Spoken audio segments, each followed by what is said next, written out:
दोस्तों, आज की कहानी है बहू मैं सुबह की बनी ठंडी रोटी और सूखी सब्जी नहीं खाऊंगी।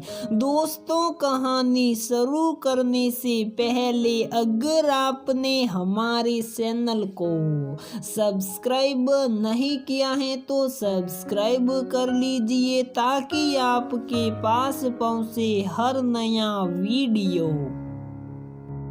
माँ, ये क्या अब किसके लिए आटा गूंथ रही हो? आटा तो गूंथ चुका है ना, सब्जियां भी बन चुकी हैं। अनीता ने अपनी माँ राधा जी से कहा। तो राधा जी बोली, अब से तुम्हारी दादी माँ यहीं रहेगी। उनके दांत नहीं है इसलिए उनके दूध में आटा गूंथ रही हूँ, जिससे वो आराम से रोटी खा सके, उन्हें कोई परेशानी न हो। ठीक है माँ। 10 साल की अनीता बोली। राधा जी की 3 संतान हैं।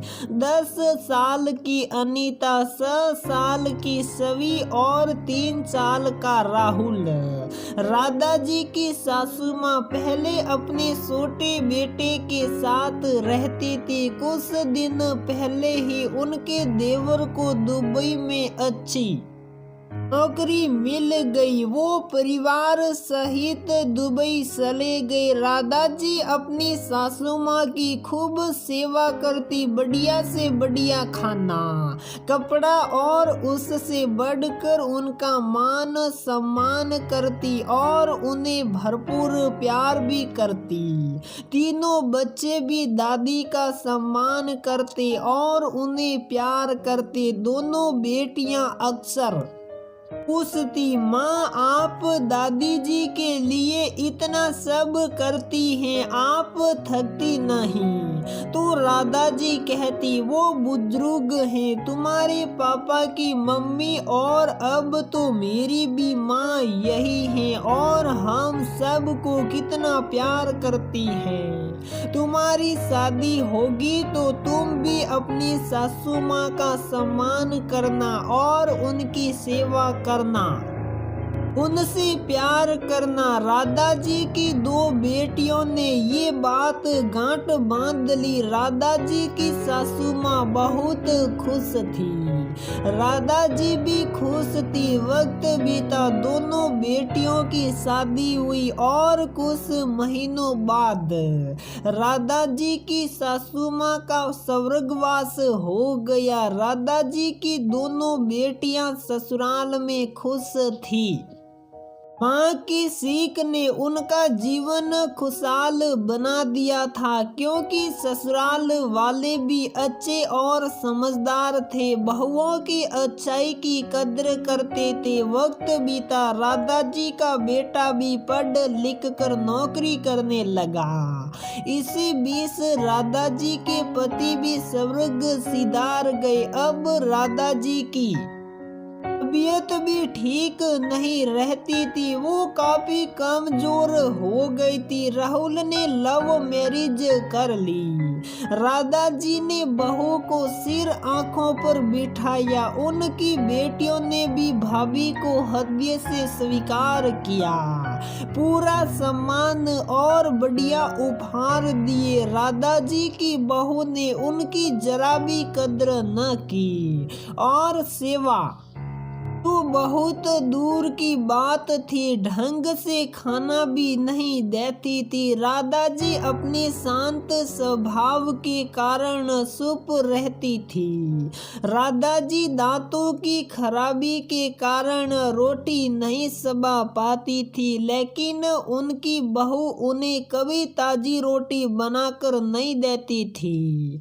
ठंडी रोटी और सूख जाती थी। राधा जी किसी तरह थोड़ा बहुत खा लेती थी। बेटा अपने में मस्त था। एक दिन राधा जी की बेटी अनीता अचानक दोपहर को आ गई तो देखा कैसे माँ रोटी खा रही हैं, सुबह की बनी ठंडी रोटी और सूखी सब्जी के साथ, और बहू सो रही हैं। अनीता ने पूछा, भाभी कहाँ हैं? राधा जी बोली, अभी खाना देकर ये सोई है। तो अनीता बोली, ये ठंडी सूखी रोटी और सूखी सब्जी, कम से कम रसेदार सब्जी तो देती, 2 ताजी रोटी ही बना देती। कैसे आप दादी माँ के लिए ताजी मुलायम रोटी बनाते थे, उनके लिए हलवा भी बनाते थे तो बादाम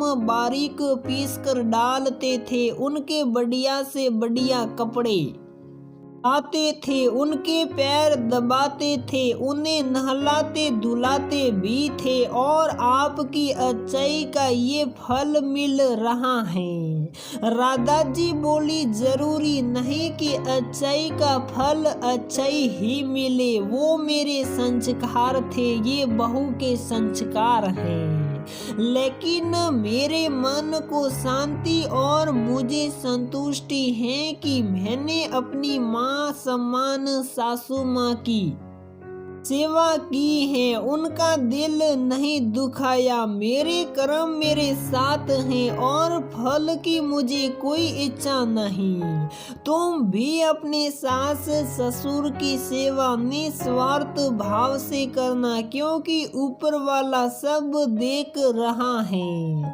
अनीता की आंखों में आंसू थे। वो अपनी माँ से बोली, माँ अब तुम्हारी सेवा हम दोनों बहनें करेगी, क्योंकि हमारा भी कुछ फर्ज है। दोनों बहनों ने अपने अपने पति से पूछकर अपनी माँ के काम के लिए एक सयायिका रख दी। माँ का सामान नीचे के फ्लोर पर ही लगा दिया। दोनों बहनों ने मिलकर खर्चा दिया। अब राधा जी को गरम ताजा खाना भी मिलता था और उनकी सेवा भी होती थी। राधा जी अपनी बेटियों से कहती, मेरी नेकियों का फल यही है कि मुझे तुम जैसी बेटियां मिली और योग्य दामाद मिले। अब राधा जी की बेटियां खुश थी। राधा जी वसीयत में अपने मकान के 3 हिस्से करना चाहती थी,